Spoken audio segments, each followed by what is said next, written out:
Hello everyone, I am Sunita. Welcome to my channel practice and perfect. तो हम लोग पढ़े थे ग्रोथ एंड डेवलपमेंट। ओके, तो उसका 2 पार्ट हम पढ़ चुके हैं। अभी ये है 3rd वीडियो। ओके, तो आज हम लोग क्या पढ़ेंगे? आज हम लोग देखेंगे कि ग्रोथ एंड डेवलपमेंट का स्टेजेस क्या है। नॉट ग्रोथ, ओके, ग्रोथ अभी इंक्लूड नहीं है, अभी हम डेवलपमेंट का पढ़ेंगे। ठीक है, डेवलपमेंट का स्टेजेस क्या है? स्टेजेस मतलब कैसे, मतलब ये कौन कौन सा स्टेज देके आता है और कितने कितने साल में ये होता है। ठीक है, तो पहले हम लोग स्टार्ट करते हैं। ठीक है, चलो। तो ये जो डेवलपमेंट का स्टेजेस है,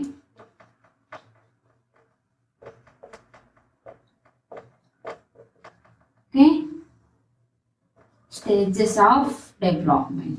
ठीक है, तो ये स्टेजेस ऑफ डेवलपमेंट जो है, तो ये पहले किससे स्टार्ट होता है? अगर हम लोग बोलेंगे डेवलपमेंट कहाँ से स्टार्ट होता है, डेवलपमेंट हमेशा लोग बोलते हैं कि डेवलपमेंट जो कोई भी चाइल्ड पैदा होने के बाद, मतलब बर्थ करने के बाद उसका स्टार्ट होता है। नहीं, ये रॉन्ग कंसेप्शन है। डेवलपमेंट स्टार्ट होता है कंसेप्शन से, मतलब मदर के ऊम से। मदर को ऊम में जब वो कंसीव करती है तभी से ही एक बच्चे का डेवलपमेंट स्टार्ट हो जाता है। ठीक है, तो पहला आता है प्रीनाटल पीरियड। Okay, प्रीनाटल period. ये प्रीनाटल पीरियड किसको बोलते हैं? ये इसको बोलते हैं मदर्स ऊम। मदर्स ऊम में जो बच्चा जो कितना दिन रहता है, मदर्स ऊम में बच्चा 280 डेज बोल सकते हैं हम लोग, या तो हम लोग 42 वीक्स भी बोल सकते हैं। ओके, तो मदर्स ऊम में बच्चा और 280 डेज या 42 वीक्स रहता है। ठीक है, इस एज को हम लोग क्या बोलेंगे? इस एज को बोलेंगे प्रीनाटल पीरियड। ओके, तो यहाँ से डेवलपमेंट स्टार्ट हो जाती है, क्योंकि यहाँ पे बच्चे का हेड बनता है, हाथ पैर बनता है, एक बच्चा बनता है वहां पे, मतलब उसका फिजिकल डेवलपमेंट हो जाता है वहां पे। ठीक है, तो इसको हम लोग क्या बोलेंगे? प्रीनाटल पीरियड। ठीक है, नेक्स्ट है हम लोगों का इन्फेंसी। ओके, इन्फेंसी का कब से कब तक स्टार्ट होता है? बर्थ से लेके 2 इयर्स तक। Okay, birth. नेक्स्ट है हम लोगों का इन्फेंसी पीरियड। ये इन्फेंसी पीरियड क्या होता है? इन्फेंसी पीरियड में ये बर्थ से लेके 2 इयर्स को हम लोग क्या बोलेंगे?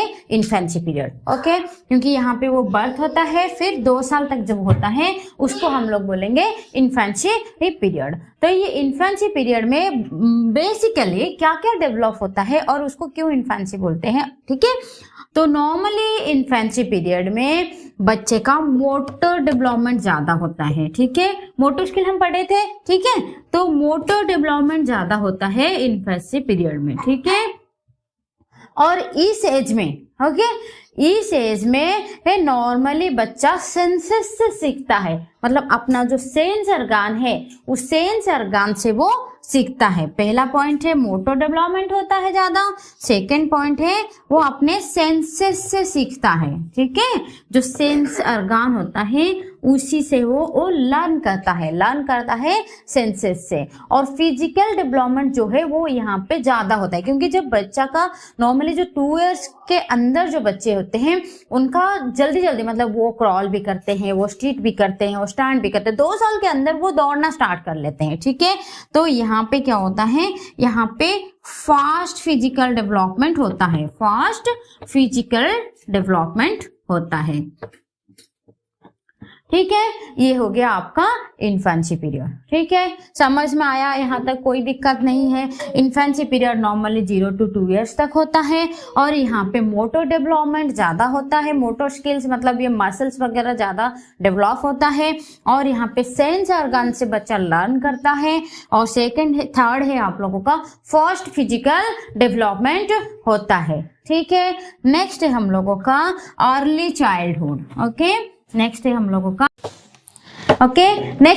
का अर्ली चाइल्डहुड। अर्ली चाइल्डहुड हम लोगों का 2 to 6 इयर्स को हम लोग अर्ली चाइल्डहुड बोलते हैं। ठीक है, 2 साल से लेके 6 साल के एज तक हम लोग उसको अर्ली चाइल्डहुड बोलते हैं, ठीक है। और यहाँ पे नॉर्मली इस एज को हम लोग टॉय एज भी बोलते हैं। क्यों?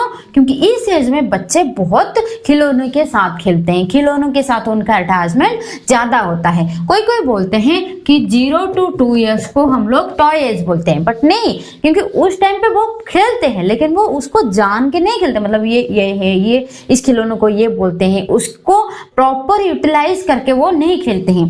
प्रॉपर यूटिलाइज करके वो कब खेलते हैं? अर्ली चाइल्डहुड में। तो इसीलिए इसको क्या बोलते हैं? टॉय एज बोलते हैं, ठीक है। नेक्स्ट है, इसको यहाँ पे लैंग्वेज डेवलपमेंट ज्यादा होता है, लैंग्वेज डेवलपमेंट होता है, ठीक है। क्यों? क्योंकि इस एज में नॉर्मली इस एज में बच्चे बोलना सीखते हैं, बहुत अच्छे से बोलना सीखते हैं, मतलब डिफरेंट लैंग्वेज वो सीख जाते हैं, ठीक है।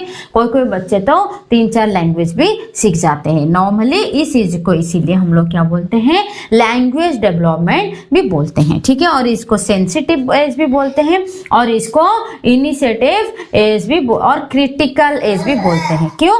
क्योंकि यहाँ पे नॉर्मली फास्टेस्ट फिजिकल डेवलपमेंट होता है, फास्टेस्ट फिजिकल डेवलपमेंट होता है, ठीक है।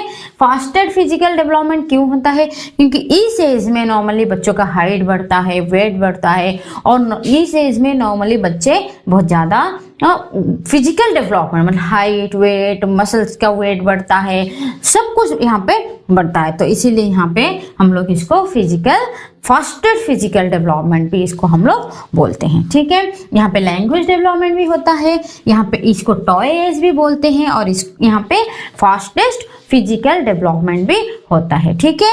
और इसको प्री गैंग एज भी बोलते हैं, प्री गैंग एज भी बोलते हैं। क्यों प्री गैंग एज बोलते हैं?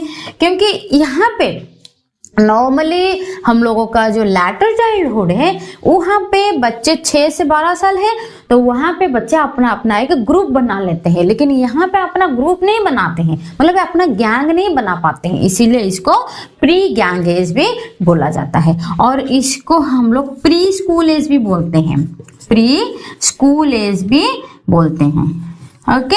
प्री स्कूल एज क्यों बोलते हैं? क्योंकि यहाँ पे कोई प्रॉपर स्कूल नहीं जाता है, क्योंकि यहाँ पे प्ले ग्रुप में चले जाते हैं, ठीक है। तो इसीलिए इसको प्री स्कूल एज भी बोला जाता है, ठीक है। और यहाँ पे नॉर्मली इसको इमिटेटिव एज भी बोलते हैं। क्या बोलते हैं? इमिटेटिव एज भी बोलते हैं इसको। इमिटेटिव का मतलब क्या है? इमिटेटिव एज, इमिटेटिव का मतलब है नकल करना, नकल करके सीखते हैं, मतलब किसी का नकल करते हैं ज्यादा।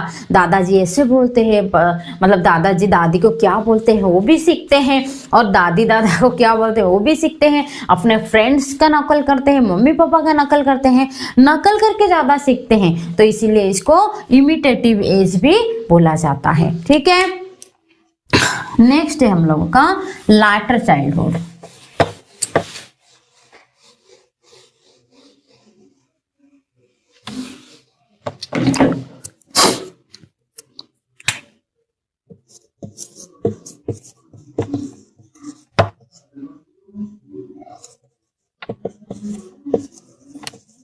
लैटर चाइल्डहुड कब बोलते हैं? Later childhood normally 6 to 12 years को लैटर चाइल्डहुड बोला जाता है। 6 to 12 ईयर्स को लैटर चाइल्डहुड बोलते हैं। इसको क्या बोलते हैं? इसको गैंग एज भी बोलते हैं, ओके। इसको गैंग एज बोलते हैं, क्योंकि यहाँ पे बच्चे क्या हैं, अब स्कूल जाते हैं तो अपना एक गैंग बनाते हैं, मतलब अपना एक स्कूल में मतलब क्या है, अपना ग्रुप बनाते हैं, तो इसको गैंग एज भी बोला जाता है, ओके। नेक्स्ट है यहाँ पे इसको स्कूल एज भी बोला जाता है, क्योंकि यहाँ पे बच्चा प्रॉपर स्कूल जाता है, यहाँ पे बच्चा प्रॉपर स्कूल जाता है, तो इसीलिए इसको स्कूल एज भी बोला जाता है।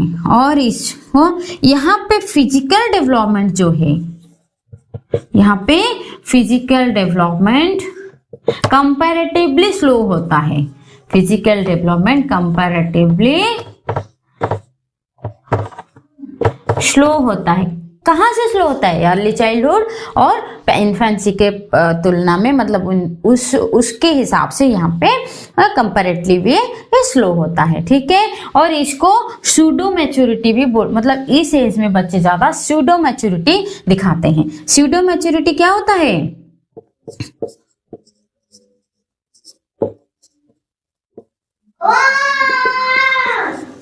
इसको ज्यादा सूडो मैच्योरिटी भी बोला जाता है, मतलब खुद को बोलते हैं कि हम बड़े हो गए हैं, मतलब मिथ्या परिपक्वता भी बोल सकते हैं, मतलब झूठ मूठ का बोलते हैं हम बड़े हो गए हैं, हम क्या समझ में नहीं है, हमें क्या समझ में नहीं है, हम बड़े हो गए हैं, हम सारा कुछ कर सकते हैं, ये भी कर सकते हैं, वो भी कर सकते हैं।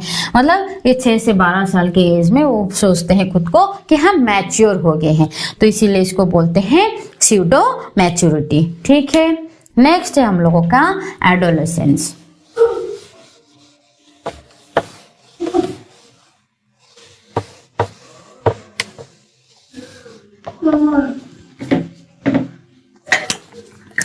नेक्स्ट है हम लोगों का एडोलेसेंस।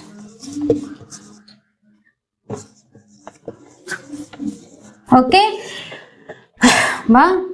कैशवावस्था। ओके, कैशवावस्था जो कि 12 से 18 साल को हम लोग क्या बोलते हैं? 18 और कहीं कहीं आपको 19 साल भी दिखाई देता है, तो इसको हम लोग क्या बोलते हैं? कैशवावस्था बा एडोलेसेंस। ओके, यहाँ पे नॉर्मली बच्चे मम्मी पापा से झगड़ते हैं, अपना आइडेंटिटी क्राइसिस दिखाते हैं। यहाँ पे आइडेंटिटी क्राइसिस दिखाई देता है। क्या आइडेंटिटी क्राइसिस दिखाई देता है? यहाँ पे नॉर्मली वो समझ में, वो खुद को अपना प्रूफ करना चाहते हैं, मतलब यहाँ पे वो सोचते हैं कि हम ये है, हमें सब पता है, तो अपना आइडेंटिटी ढूंढते हैं यहाँ पे, तो वो क्राइसिस में चलते हैं, इसीलिए मतलब अपना आइडेंटिटी क्या है उसी के पीछे वो भागते रहते हैं, ठीक है। और इसको ट्रांजिशनल पीरियड भी बोलते हैं, ट्रांजिशनल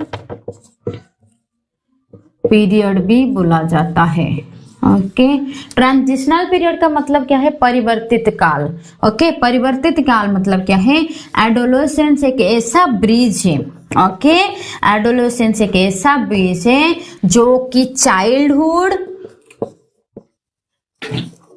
एंड एडल्ट का बीच में एक ब्रिज है।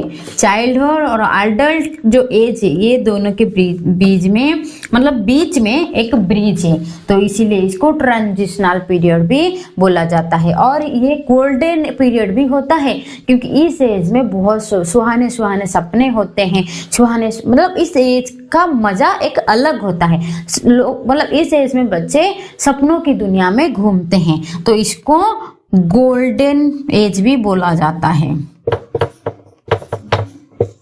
गोल्डन एज और गोल्डन पीरियड भी बोला जाता है, ठीक है। और यहाँ पे ज्यादा बच्चे stage of stress and storm, क्या है वो? स्ट्रेस एंड स्टॉर्म क्या होता है?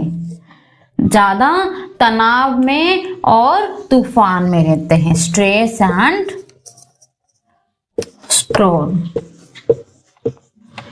ओके, तनाव में मतलब वो कंफ्यूजन में रहते हैं, ज्यादा कंफ्यूजन में रहते हैं, वो ना कुछ डिसीजन ले पाते हैं, ना वो कुछ छोड़ पाते हैं, मतलब ये भी चाहिए वो भी चाहिए, सारे चीजों को वो आप मतलब रखना चाहते हैं, मतलब वो बहुत ज्यादा कंफ्यूजन में वो होते हैं, ठीक है। एरिक एरिक्सन क्या बोले थे? इसको आइडेंटिटी क्राइसिस भी इसको बोलते हैं, ओके। और इस एज में लीडरशिप स्किल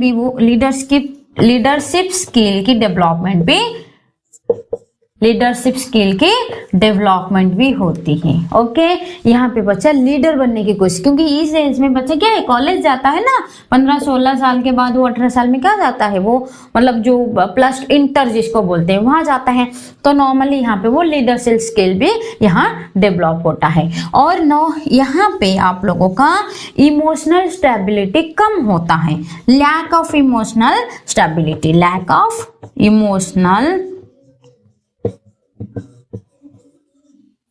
स्टेबिलिटी, इमोशन का कंट्रोल नहीं कर पाते हैं, क्यों नहीं कर पाते हैं? क्योंकि यहाँ पे वो आइडेंटिटी क्राइसिस में लगे रहते हैं, तो अपने इमोशन को वो कंट्रोल नहीं कर पाते हैं। तो यहाँ पे इमोशन का लैक ऑफ इमोशनल स्टेबल नहीं है इमोशन में वो, मतलब वो यहाँ पे वो लव वव का चक्र में पड़े रहते हैं, तो स्टेबिलिटी नहीं होता है यहाँ पे। ठीक है, ये हो गया हम लोगों का स्टेजेस ऑफ डेवलपमेंट। ठीक है,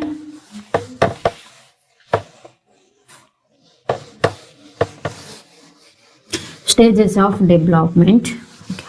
नेक्स्ट है हम लोगों का factors affecting development. Factors affecting development, factors affecting और इन्फ्लुएंसिंग, फैक्टर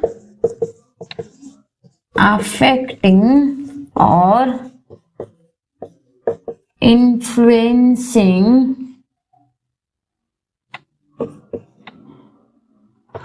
डेवलपमेंट।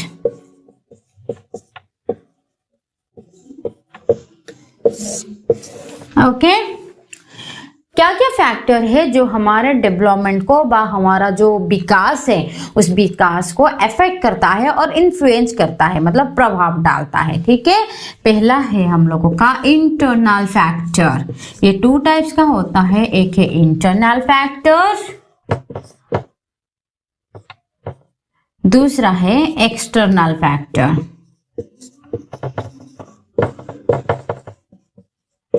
ओके, ये इंटरनल फैक्टर क्या होता है एंड एक्सटर्नल फैक्टर क्या होता है?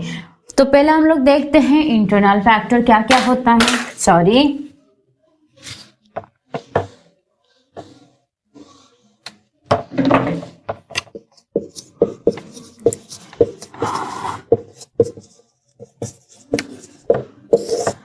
वन में आता है हेरेडिटी। ओके, क्या है हेरेडिटी? हेरेडिटी हम बोले थे हम आपको कि हेरेडिटी का मतलब है जो हम लोगों को हमारे पेरेंट्स से, मतलब हमारे पेरेंट्स और ग्रैंड पेरेंट्स से जो हम लोगों को जीन के थ्रू मिलता है, that is called heredity. Okay, मतलब हम लोगों को जीन के थ्रू मम्मी पापा से कलर, स्किन और एक्टिविटी जो भी हमारे मम्मी पापा से हम लोगों को हेरिडिटी में, मतलब हम लोगों को जीन के थ्रू मिलता है, दैट इज कॉल्ड हेरिडिटी। ये हेरिडिटी फैक्टर कैसे डेवलपमेंट को इफेक्ट करता है व अफेक्ट करता है? कैसे? सपोज मान लीजिए एक चाइल्ड का फादर मदर या उसके पेरेंट्स या ग्रैंड पेरेंट्स जो भी हैं, ठीक है, सपोज मान ले वो लोग, उनके हाइट ज्यादा है, ठीक है, नॉर्मली बच्चा ज्यादा ही हाइट होगा, ठीक है। सपोज मान लो कि उनके पेरेंट्स और ग्रैंड पेरेंट्स का हाइट कम है तो उनका हाइट भी कम होगा, नो डाउट इसमें, ठीक है। तो इस तरह से क्या है, वो डेवलपमेंट को, मतलब फिजिकल डेवलपमेंट को वो क्या करता है, अफेक्ट करता है। सपोज मान लो किसी के फादर मदर जो है वो बहुत टैलेंटेड है, ठीक है, मतलब उसको पेरेंट्स में बहुत टैलेंटेड है, ठीक है।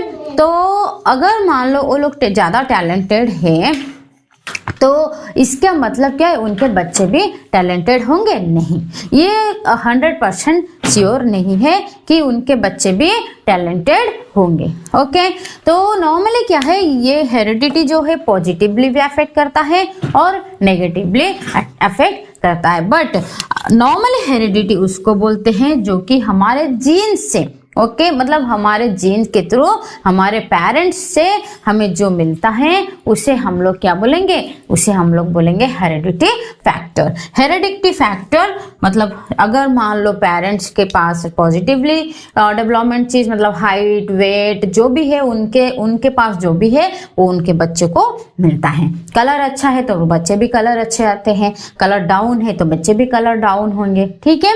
तो इसी तरह हेरिडिटी से वो अफेक्ट करता है डेवलपमेंट, ठीक है।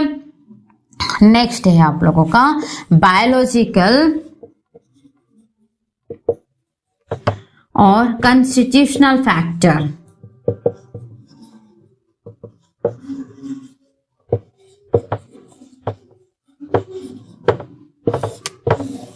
ओके, ये लगभग हेरेडिटी के जैसा ही है। ओके, मतलब हेरेडिटी जैसा है, लगभग बायोलॉजिकल और कॉन्स्टिट्यूशनल फैक्टर वैसे ही काम करता है। तो पहले जानते हैं ये कॉन्स्टिट्यूशनल फैक्टर क्या होता है। कॉन्स्टिट्यूशन मतलब क्या है, कॉन्स्टिट्यूट मतलब आपका फिजिक। ओके, फिजिक मतलब कॉन्स्टिट्यूट कैसे होना चाहिए। सपोज मान लो किसी के फादर मदर का हाइट, मतलब किसी चाइल्ड का पेरेंट्स जो है, उनका बायोलॉजिकल पेरेंट्स जो है, उनके पेरेंट्स का हाइट बहुत ज्यादा है और वो सुंदर है, तो उसका बच्चा ज्यादा अच्छा हाइट होगा और अच्छा सुंदर भी होगा। सपोज मान लो किसी के फादर मदर नॉर्मली हाइट है, मतलब हाइट कम है और सुंदर नहीं है, तो वो क्या है, जो सुंदर बच्चा है उससे देख के वो इंफीरियर फील करता है और वो मानसिक तनाव में रहता है। और उसमें कोई कोई होते हैं, सब सारे बच्चों की बात नहीं कर रहे हैं, कैसे ये थोड़ा बहुत अफेक्ट करता है वो बताते हैं। तो वहां पे क्या होता है, वो थोड़ा सा इंफीरियर फील करता है और समाज में मतलब सोसाइटी में वो थोड़ा सा खुद को और डाउन सोचता है या पीछे सोचता है। ठीक है, ये है आपका कॉन्स्टिट्यूशनल फैक्टर। तो वो डाउन सोचेगा तो नो डाउट उसका कॉग्निशन डेवलपमेंट नहीं होगा। अगर उसका कॉग्निशन डेवलपमेंट नहीं होगा तो नो डाउट वो सोशल डेवलपमेंट भी नहीं होगा, क्योंकि वो सोसाइटी में अच्छे से रहेगा नहीं, उसका इमोशनल डेवलपमेंट भी नहीं होगा, वो मानसिक तनाव में रहेगा हमेशा। ठीक है, तो ये डेवलपमेंट को अफेक्ट करेगा। ठीक है, अगर मान लो बायोलॉजिकली, ठीक है, अभी हम जो बताए वही है नर्वस सिस्टम। ठीक है, नर्वस सिस्टम जो होता है या फिजिक होता है, ये सब लोग आप लोगों का आता है बायोलॉजिकली। ठीक है, किसी पेरेंट्स को मान लो कोई डिजीज है, ठीक है, जैसे मान लो डायबिटीज वगैरह जो होता है, ठीक है, तो ये जो पेरेंट्स से जो भी आप लोगों का डिजीज है या मान लो वो डॉक्टर है या जो भी है, ठीक है, तो वो किसी किसी बच्चे में पॉजिटिव आ जाता है। ठीक है, तो वो सोसाइटी में अच्छा कर लेते हैं, उनका विकास अच्छा होता है। किसी किसी बच्चे में वो नेगेटिव इफेक्ट करता है, तो वो सोसाइटी में डेवलप नहीं हो पाते हैं। ठीक है, तो ये भी यहाँ पे अफेक्ट करता है। ठीक है, नेक्स्ट है आप लोगों का social factor. Social factor by nature.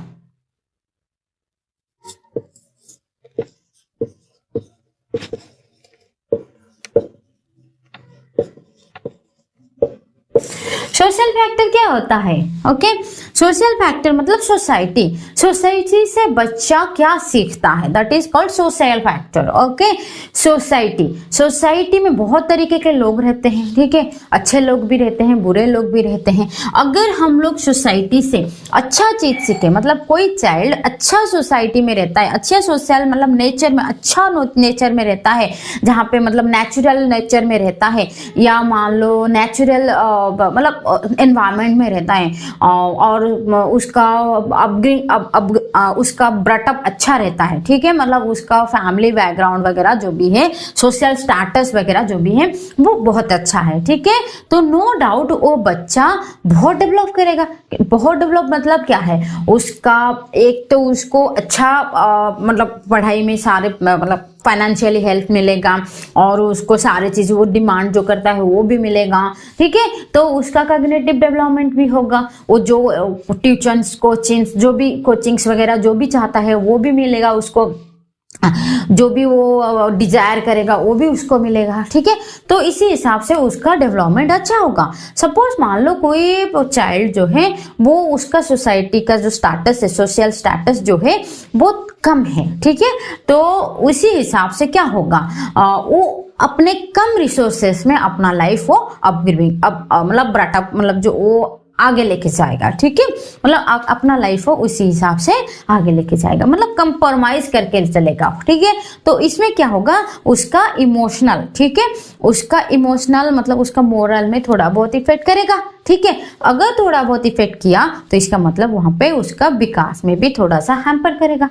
ठीक है, तो ये हो गया आपका सोशल फैक्टर। ठीक है, नेक्स्ट है आप लोगों का इंटेलिजेंस।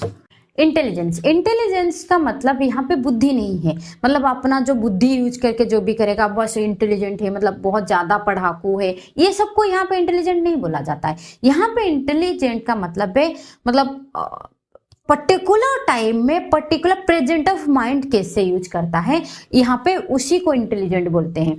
सपोज मान लो किसी को प्रोजेक्ट दिया गया है, उसके पास कोई रिसोर्सेस उतना नहीं, मतलब उतना उसके पास मतलब कोई भी चीज नहीं है। मतलब सपोज मान लो किसी को प्रोजेक्ट दिया गया है, उसके लिए मार्कर चाहिए, उसके लिए उसको कलर्स चाहिए, उसके लिए उसको स्केल चाहिए, ये सब चीज चाहिए, बट उसके पास थोड़ा सा रिसोर्सेस है, ज्यादा नहीं है, बट वो थोड़ा बहुत एडजस्ट करके जुगाड़ लगा के अगर वो प्रोजेक्ट उसको बना देता है, तो इसको हम लोग क्या बोलेंगे, वो इंटेलिजेंट है। ठीक है, अगर वो सारा प्रेजेंट ऑफ माइंड यूज करके इंटेलिजेंट बन पा रहा है यहाँ पे, तो इसका मतलब है तो उसका अपने इमोशन में, मतलब अपना जो मोरल है, अपना जो इमोशन है, उसके ऊपर उसका कंट्रोल भी होगा। ठीक है, अगर वहां पे उसके इमोशन के ऊपर उसका कंट्रोल है, मोरली वो स्ट्रांग है, नो डाउट वो वहां पे सोशली वो अच्छा रहेगा, मतलब लोगों के साथ अच्छे से बात करेगा, और सोशली वो मतलब गैदर्स बना पाएगा, फ्रेंड्स बना पाएगा, तो उसका कॉग्निटिव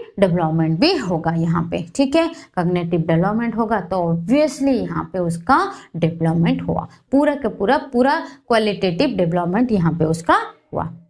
ओके, अगर कोई बच्चा अपना सारा रिसोर्सेस दिया गया है उसको, फिर भी अपना प्रेजेंस ऑफ माइंड वो यूज नहीं कर पा रहा है यहाँ पे, और अपना माइंड यूज करके यहाँ पे कोई चीज बना नहीं पा रहा है, अपना बुद्धि मतलब प्रेजेंस ऑफ माइंड कहीं पे यूज नहीं कर पा रहा है, तो इसका मतलब है ये यहाँ पे क्या है, लैक ऑफ इंटेलिजेंस है इसका। ठीक है, अगर वो यहाँ पे ऐसा है तो नो डाउट वो अपना यहाँ पे इमोशन को भी कंट्रोल नहीं कर पा रहा होगा, मतलब वो मोरली भी स्ट्रांग नहीं होगा। अगर कोई बच्चा मोरली स्ट्रांग नहीं है तो छोटे छोटे बात भी उसको चुभेंगे, और छोटे मोटे चीजों को वो अपने दिल पे लगा के बैठेगा, तो वो कभी भी सोसाइटी में अपना एक बॉन्डिंग नहीं बना पाएगा। ठीक है, हर चीज में उसको क्या लगेगा, कमी महसूस होगी। अगर वो वहाँ पे सोशली स्ट्रांग नहीं होगा तो वो यहाँ पे उसका मेंटली भी वो स्ट्रांग नहीं हो पाएगा। अगर मेंटली स्ट्रांग नहीं हो पाएगा तो कॉग्निटिव डेवलपमेंट भी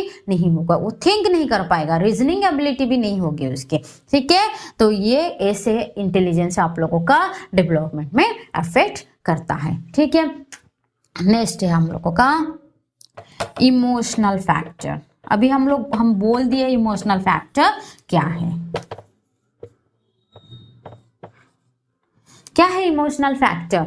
इमोशनल फैक्टर क्या है, इमोशनली स्ट्रांग मतलब मोरली स्ट्रांग होना चाहिए। हर छोटे मोटे चीज में, अगर कोई बच्चा मान लो कि छोटे मोटे चीज में रोता रहता है, ओके, तो ये कहाँ से आता है, ये नॉर्मली क्या होता है, कोई बच्चे के पास अगर वो उसका ब्रटअप जो है वो थोड़ा सा उसके घर में हमेशा लड़ते रहते हैं, हर चीज में उसके घर में मतलब मम्मी पापा लड़ते हैं, या तो उसके घर का माहौल खराब है, उसका सराउंडिंग खराब है जहाँ पे हमेशा लड़ते रहते हैं, तो थोड़ा बहुत वहाँ पे क्या होगा, उसको इफेक्ट करेगा। अगर उसके मम्मी पापा या उसके पेरेंट्स हमेशा लड़ते रहते हैं, या तो उसको हमेशा झगड़ा करते हैं, हर चीज में छोटे छोटे चीज में मतलब नोक झोंक करते रहते हैं, तो ये चीज क्या होगा, इसके दिमाग में मतलब इसको इमोशन में वो फिट कर जाएगा। तो ये बच्चा क्या होगा, हर चीज को नेगेटिवली देखेगा। अगर ये हर चीज को नेगेटिव देखेगा, नो डाउट इसको साइकोलॉजिकली भी इफेक्ट करेगा। अगर इसको साइकोलॉजिकली इफेक्ट करेगा तो इसका डेवलपमेंट नहीं हो पाएगा। ठीक है, समझ में आया यहां तक? ओके, नेक्स्ट है आप लोगों का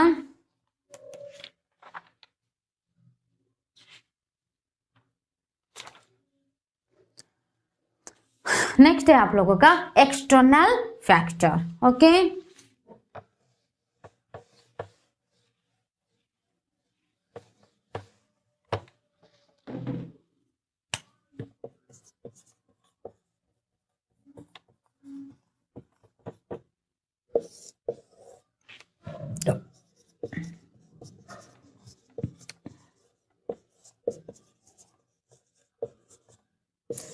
एक्सटर्नल फैक्टर में पहले आता है कि एनवायरमेंट। ओके, एक्सटर्नल फैक्टर में पहले आता है एनवायरमेंट। पहले हम लोग पढ़े थे हेरेडिटी इंटरनल फैक्टर में। ओके, हेरेडिटी जो होता है ये क्या होता है, ये फिक्स्ड होता है। ठीक है, क्योंकि मम्मी पापा से जो आया है वो आया है, वो कभी चेंज नहीं होगा। ठीक है, ये फिक्स्ड है। बट यहाँ पे क्या है, एनवायरमेंट। इन एक्सटर्नल फैक्टर में क्या आता है, एनवायरमेंट। एनवायरमेंट हमेशा परिवर्तनशील है, ये फिक्स्ड नहीं है। एनवायरमेंट हमेशा चेंज होता है, ये चेंजेबल है।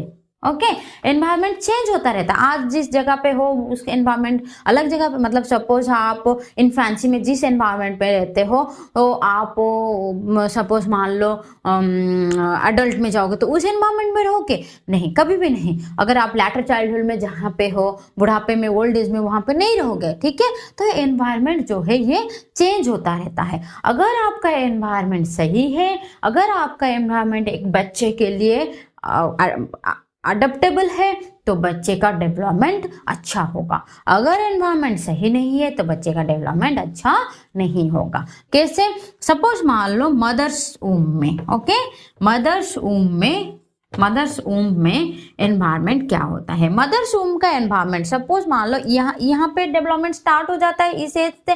प्रीनाटल एनवायरनमेंट, जिसको इसको क्या बोलते हैं मदर्स वूम में, प्रीनाटल एनवायरनमेंट। ओके, इसको प्रीनाटल एनवायरनमेंट बोलते हैं। तो प्रीनाटल एनवायरनमेंट में अगर किसी प्रेग्नेंट लेडी को, ठीक है, सही से न्यूट्रिशन नहीं मिलता है, ठीक है, और उसका मतलब उसका फैमिली का माहौल, ठीक है, फैमिली का माहौल, सपोज मान लो उसका हस्बैंड उसका टॉर्चर करता है, या मान लो उसका वो जो एनवायरनमेंट में रहता है वहाँ पे कचरा वचरा रहता है, मतलब उसका वो साफ नहीं रहता है, ठीक है। तो वहां पे क्या होता है, वो माँ जैसे फील करेगी, मतलब वो माँ जैसे फील करेगी वो बच्चे के ऊपर वो इफेक्ट होता है, ठीक है। सपोज मान लो कोई मम्मी, ओके, कोई प्रेग्नेंट लेगी, अगर हमेशा टेंशन में, स्ट्रेस में रहेगी, नो डाउट वो बच्चे का डेवलपमेंट में, वो दिमाग में कहीं ना कहीं वो फिट रहेगा। जब वो बच्चा पैदा होगा उसके बाद वो ऐसे ही रहता है, ठीक है, मतलब उसको भी थोड़ा बहुत वो डेवलपमेंट पे उसको अफेक्ट करता ही है। सपोज मान लो कोई मम्मी, कोई प्रेग्नेंट लेडी हमेशा प्रेगनेंसी टाइम पे रोती रहती है, ठीक है, नो डाउट उसका बच्चा जब पैदा होगा उसको वो चीज उसके दिमाग में रहेगा, ठीक है। मदर्स प्रीनेटल, अगर उसको न्यूट्रिशन अच्छा नहीं, प्रीनेटल एज में अगर उसको मदर्स वूम में मम्मी जो है वो न्यूट्रिशन सही से नहीं ले रही है, अगर वो न्यूट्रिशन सही से नहीं ले रही है तो बच्चे का डेवलपमेंट और बच्चे का विकास पेट में, वूम में सही से नहीं होगा, और वो क्या होगा, वो जो बोलते हैं हम लोगों का, या प्री मैच्योर बेबी भी हो सकता है, उसका डेवलपमेंट सही से नहीं होगा, ठीक है। नेक्स्ट है आप लोगों का पोस्ट नाटल एनवायरमेंट, ओके, और एक है पोस्ट नाटल एनवायरमेंट, मतलब बच्चा पैदा होने के बाद, ठीक है, उसको पोस्ट नाटल बोलेंगे हम, ओके। पोस्ट नाटल एनवायरमेंट उसी हिसाब से क्या क्या अफेक्ट करता है पोस्ट नाटल एनवायरमेंट में, हम पढ़े अभी, ओके, क्या क्या पढ़े हम लोग, जो सोशल ये सब सारे चीज जो भी पढ़े हम लोग, ओके, वो है पोस्ट नाटल एनवायरमेंट। और इसमें एक आता है जो कि हमारा ओ स्टेट में जो आप लोगों का सिलेबस में है, एक है आप लोगों का न्यूट्रिशन, एक है हम लोगों का न्यूट्रिशन, ओके। ये कैसे अफेक्ट करता है डेवलपमेंट को, न्यूट्रिशन कैसे अफेक्ट करता है। न्यूट्रिशन 3 चीज में डिवाइड होता है, एक है फैट, दूसरा है आप लोगों का कार्बोहाइड्रेट, ओके, तीसरा है आप लोगों का प्रोटीन, ओके। फैट, ये तीनों चीज चाहिए बॉडी को। अगर कोई एक चीज अगर आपको बॉडी में सही से नहीं मिला तो आपका डेवलपमेंट सही से नहीं होगा, ठीक है। फैट भी चाहिए, कार्बोहाइड्रेट एनर्जी के लिए चाहिए, प्रोटीन आपका सेल्स को जोड़ने के लिए चाहिए, और ये फैट जो है, फैट आप लोगों को क्या करना चाहिए, फैट जो है वो आपका सब बोन्स वगैरह ये सब में, फैट अगर बॉडी में नहीं होगा ये बोन वगैरह सब कट कट कट कट आवाज करेगी, कैल्शियम की कमी हो जाएगी, ठीक है। तो ये तीनों चीज जरूरी है। ये तीनों चीज अगर हम मदर्स वूम में जब बच्चे रहते हैं, मतलब जब प्रीनाटल एज में भी ये तीनों चीज सही से मिला तो बच्चे को क्या होगा, बच्चा एक तंदुरुस्त, मतलब फिजिकल डेवलपमेंट भी होगा, उसका कॉग्निटिव डेवलपमेंट भी होगा, और उसका इमोशनल डेवलपमेंट भी होगा, क्योंकि ये तीनों चीज मदर्स वूम में उसको मिलेगी तो वो हेल्दी बच्चा होगा और डेवलपमेंट भी अच्छा होगा, ठीक है। नेक्स्ट है डिजीज, ओके।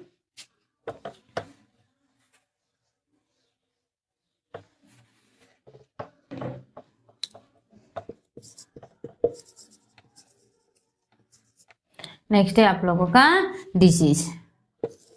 डिजीज क्या है?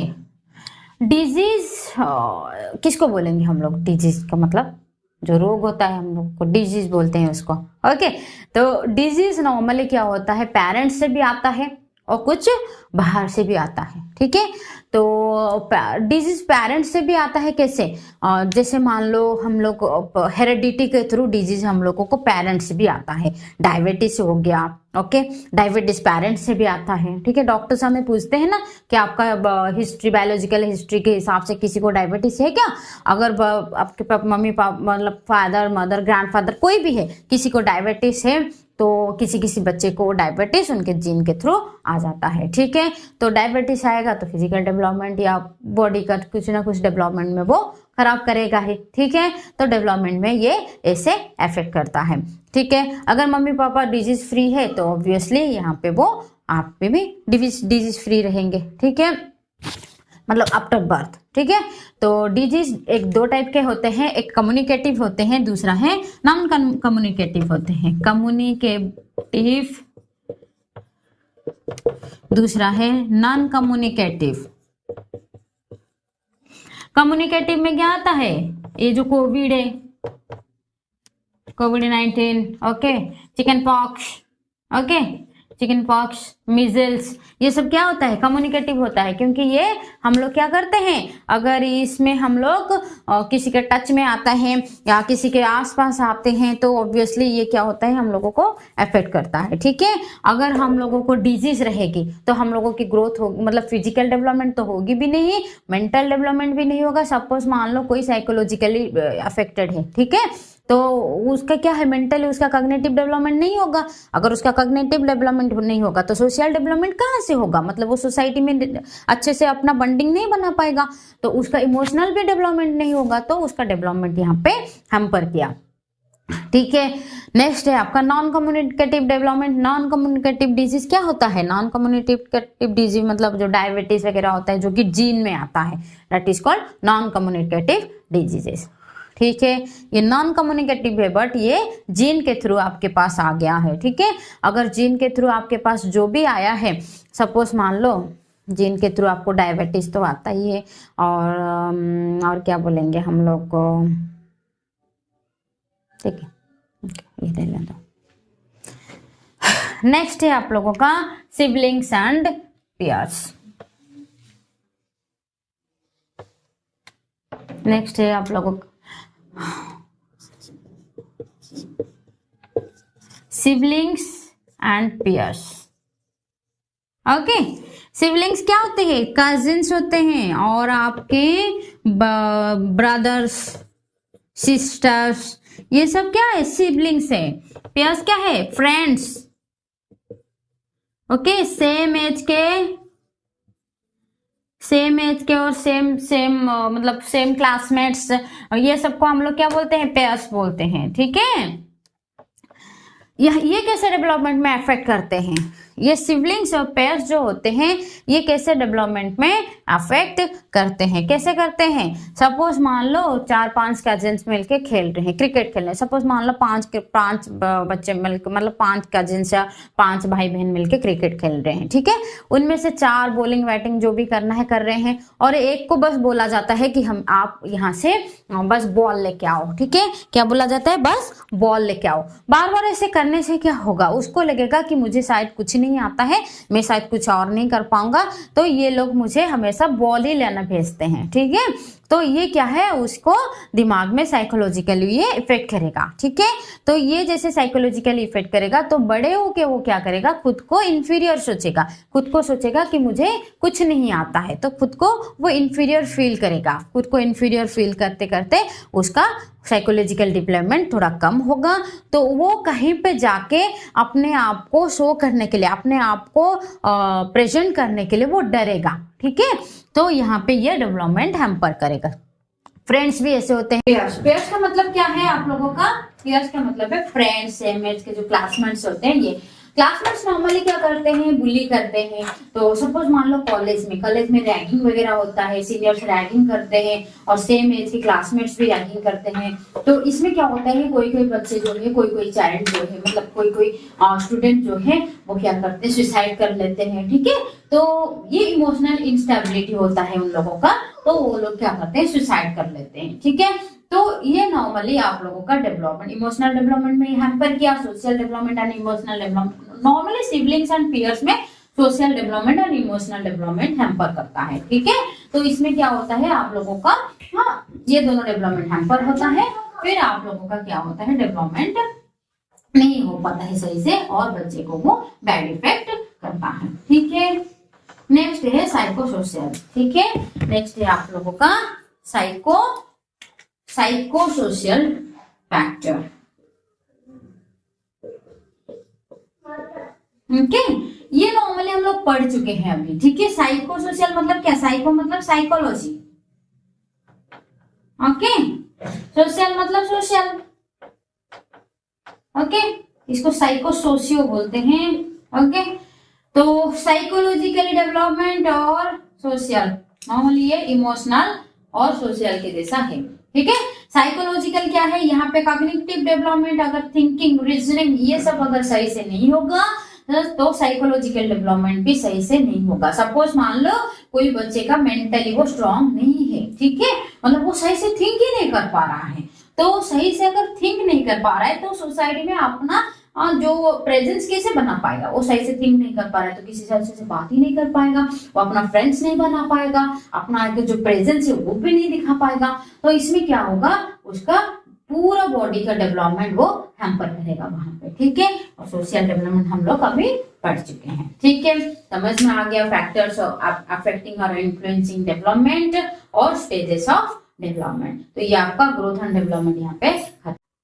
तो अगर आप लोगों को वीडियो अच्छा लगा, ठीक है, और अगर आप चाहते हो कि और भी टॉपिक्स जो भी है हम लोगों का चाइल्ड डेवलपमेंट एंड पेडागोजी का और पढ़ना चाहते हो आप लोग, तो फिर आप लोग मुझे लाइक, कमेंट और सब्सक्राइब कर दीजिए मुझे, और मुझे ऐसे प्रेस करते रहिए। और आप कमेंट्स में भी लिख सकते हैं कि आपको और क्या पढ़ना है, और जैसे आप लोग अगर नेक्स्ट टॉपिक में अगर कुछ पढ़ना चाहते हो कमेंट्स में लिख लो, तो हम वो टॉपिक के ऊपर वीडियो बना देंगे। ठीक है, तो प्लीज लाइक, शेयर और सब्सक्राइब कर लो, थोड़ा व्यू भी बढ़ा दो। ठीक है, तो मुझे ये एनकरेज मिलती है पढ़ाने के लिए। ठीक है, और अभी तो ओएस टेट का एग्जाम भी आने वाला है, थोड़ा बहुत आप लोग का रिवीजन भी हो जाएगा। कोई नहीं, अब इसके बाद कंट्रैक्ट टीचर का भी है, अगर आप ओएस टेट क्लियर कर लेते हो तो कंट्रैक्ट टीचर का तो आ रहा है, उसमें भी हेल्प हो जाएगा आप लोगों को। ठीक है, तो थैंक यू सो मच, और वीडियो को अच्छे से देख लेना और रिवीजन भी कर लीजिएगा। Thank you.